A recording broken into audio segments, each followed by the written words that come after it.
Welcome to the MBA Book Club, the podcast where big ideas meet boardroom ambition. Each week we explore essential reads for business leaders, from timeless MBA classics to bold new takes on leadership, strategy, innovation, and more. Whether you're climbing the corporate ladder, launching your next venture, or sharpening your skills in the classroom, this is your go-to guide for the book shaping business thinking. Get ready to learn faster, lead smarter, and never fall behind the curve. This is the MBA Book Club.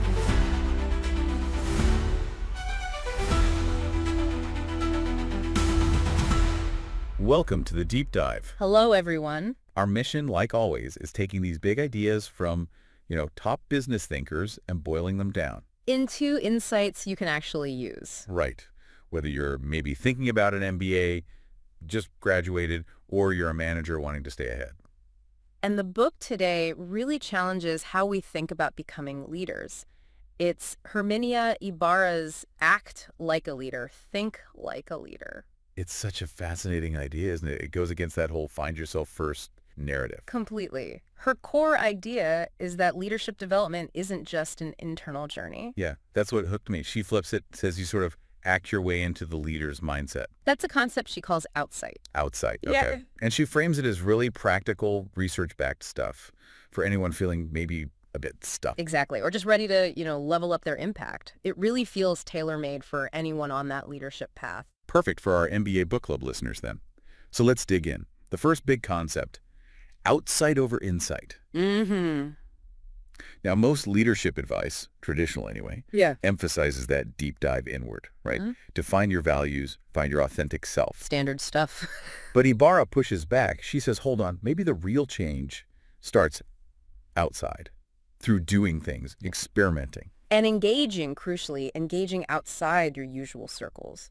What's the thinking behind that? Well, what's really revolutionary here is she's not saying introspection is useless. Not at all. Okay, so it's more about the sequence. Exactly, it's the sequence. She argues leadership isn't just this epiphany you have sitting alone. It's forged out there. Through exposure, through trying things. Right, getting into new challenges, meeting new people, putting yourself in situations that feel different. And it's not just about being busy, is it? It's that these actions actually change how you think, how you see yourself. Precisely. It's like it rewires you for leadership in a way that just thinking about it can't. So it's kind of a strategic fake it till you become it. Kind of. But grounded in research. It's intentional. That's a really powerful shift. And for anyone listening, especially from the MBA Book Club perspective, it's huge. It really is. It means you don't have to wait until you feel ready. Right. No need to perfect the philosophy before taking the leap. Just take that stretch assignment. Volunteer for that cross-functional team, even if it feels like a bit much. Explore those different industries or roles during your MBA or even now. Because that's how leadership is learned, she argues.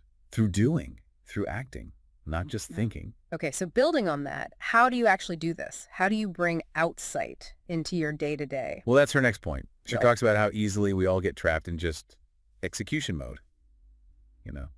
Just doing the tasks. Oh, yeah, the hamster wheel. Totally. So she says you need to actively redesign your current job.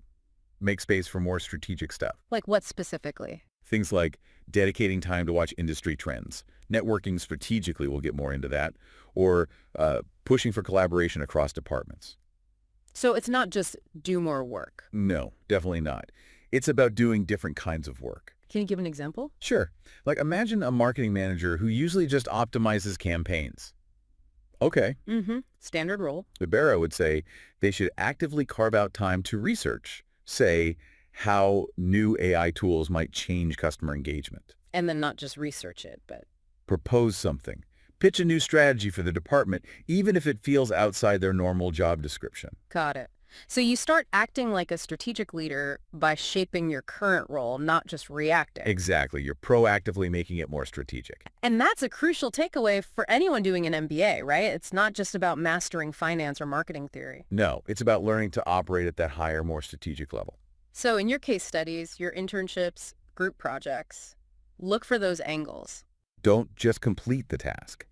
Ask, how does this connect to the bigger picture? How can I elevate this? That's how you build that strategic muscle. Okay, and you mentioned strategic networking. That's the next big piece from Ibarra. expanding your network. But with a twist. Right. It's not just collecting contacts. She really pushes for building a broader, more diverse network. Getting outside your usual function, your industry maybe. Yeah. We all like our comfortable circles, the people who get us. It feels safe. Sure. Easier conversations. But Ibarra says that comfort zone doesn't drive growth. Real leadership development needs a different kind of network. Why is that diversity so important? Well, that's a great question because it's easy to think networking is just about having allies. But Ibarra's point is that diversity is where the real learning happens. It exposes you to totally new ways of thinking. Because if you only talk to people like you just reinforce your own ideas, your own biases, you stay in an echo chamber. whereas a diverse network gives you fresh perspectives. Exactly. Different challenges, different solutions. It helps you spot trends way before they hit the mainstream. You build bridges to new ideas. So for you listening, especially if you're in that MBA environment or planning it, this is prime time. Absolutely. Don't just join the finance club if you're a finance major. Actively look for clubs or groups outside your specialty. Talk to engineers, creatives, policy folks. People with totally different backgrounds and viewpoints. That's how you broaden your understanding, your influence. And she suggests a tool for this, the network audit. Yeah, the network audit, it sounds simple, but it's really eye-opening. How does it work? You literally map out who you talk to regularly, who's in your network, what industries, what roles. And then you just look at it. You look at it honestly and ask, am I just surrounded by people like me? Ooh, that could be confronting. It can be. But seeing it visually makes it clear where the gaps are. Then you can be really intentional about building bridges. For different schools, industries, functions, wherever your echo chamber walls are. It's about strategic broadening, more learning, more influence. Okay, this flows nicely into another idea I found. Yeah. Kind of liberating. Experimenting with possible selves. Ah, yes. This challenges that idea of a fixed leadership identity. Right. It's not something you just find, like buried treasure. Ibarra argues you actually become a leader by trying on different versions of yourself. Trying them out in different roles, different situations. That sounds very active. It is. It means you're not stuck with one style. You can test things out. Like being the visionary on one project. And maybe the detailed implementer on another, or the empathetic coach. You see what fits, what works, what impact you create. It feels like Yeah. a series of experiments on yourself. That's a great way to put it, a dynamic, iterative process. So again, for MBA students, those internships, projects, maybe even joining a nonprofit board. See them as labs, arenas for testing these different leadership styles. Don't just build the resume, build the self. Try on different lengths, basically. And she has a tool for this too, the Possible Selves Journal, Yep, the Possible Selves Journal. It's about keeping a log. of what you try. Yeah, the leadership behaviors you test out in class, group work, internships, wherever. And then reflecting on it. Exactly. How did it feel? What happened? What did you learn about yourself, about your impact? It's like your personal R&D for leadership. You track, reflect, refine. Based on actual real-world feedback. Okay, but this leads to something maybe harder. The need to let go of old identities. Ah, the success trap. This is crucial. Because being good at something, being successful in one role, that can actually hold you back, right? Absolutely. You cling to what feels comfortable, what you get praised for. Even if it's not what's needed for the next level, it feels weird to let go of something you're good at. Why is that so tough? Because our identities get tangled up with what we do well, Yeah, it feels like who you are. Right. And letting go feels like losing a part of yourself. Or admitting you weren't good enough before, maybe. Like that super smart student who does all the group work because they know they'll ace it that way. Exactly. They get the grade, maybe, but they miss the chance to learn how to lead the team. So leadership growth means shedding those comfortable old skins. Even when it's really uncomfortable, even when it feels like you're giving up something core, you have to accept that what got you here. Won't necessarily get you there. Wow. And for people making transitions, like many in the MBA Book Club audience, this is spot on. So relevant. You were maybe the star analyst or the go-to person for presentations. The operations whiz. Yeah. And now the challenge isn't just being a better analyst. It's becoming something new. The strategic thinker, the team builder, the person who drives change. It's about consciously moving beyond that old identity, embracing the awkwardness of becoming someone new. Takes courage. Definitely. And Ibarra uses some great real-world stories to show this, right? Oh, yeah, really vivid examples. She looks at consultants who became entrepreneurs, for instance, Leaving behind those clear corporate roles. for something totally ambiguous, and how they had to actively shed that consultant identity to succeed. It shows how the theory plays out. And she talks about cross-functional moves, too. Absolutely, like a marketer moving into product development or an engineer leading sales. Different worlds. Completely. And each case shows how those new external experiences fundamentally reshape how they lead, practically speaking.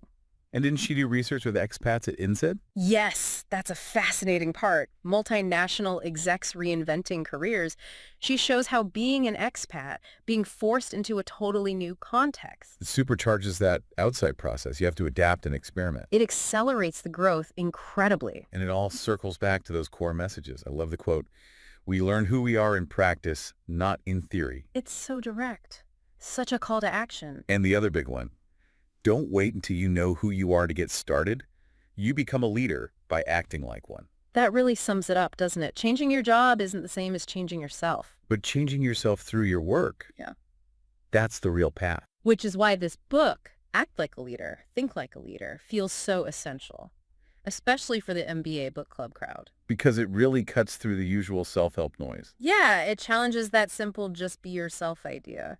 It's about expanding yourself, And it champions learning by doing, experiential learning. which is perfect for MBAs and leaders facing all sorts of transitions, pivots, new roles, post-MBA It reinvention. gives you a practical toolkit, a modern roadmap, really. The reviews reflect that too. Harvard Business Review called it a modern roadmap for leadership transformation. And the Financial Times like how she debunked the myth of overnight authenticity. Yeah, and it resonates. A 4.1 on Goodreads is pretty solid. People clearly find it practical and insightful. Okay, so before we wrap up, let's leave our listeners with something to chew on. Right. So, thinking about all this, as you navigate your own career, maybe your MBA journey, what's one possible self you're actually excited to try out through action? Oh, nice. And maybe, what's the biggest leadership identity you might need to find the courage to let go of so you can truly grow? That's a fantastic question. Really makes you think. A perfect challenge to take away. Hope so. Well, thank you for joining us on this deep dive into Herminia Ibarra's Act Like a Leader, Think Like a Leader. It's always a pleasure. We really encourage you to explore these ideas more, try applying them in your own leadership journey. See what happens. Check out the show notes for more info on the book and, of course, the MBA Book Club itself. And join us next time. Yeah, join us next time for another deep dive with more insights and probably some more surprising facts. Until then, keep digging deep. Thanks for joining us on the MBA Book Club, where business insight meets your next great read. If you enjoyed this episode, follow or subscribe wherever you listen, and never miss a beat on the book shaping tomorrow's leaders. Got a title you'd like us to cover? Reach out. We're always adding to the stack. Until next time, keep learning, keep leading, and keep turning the page.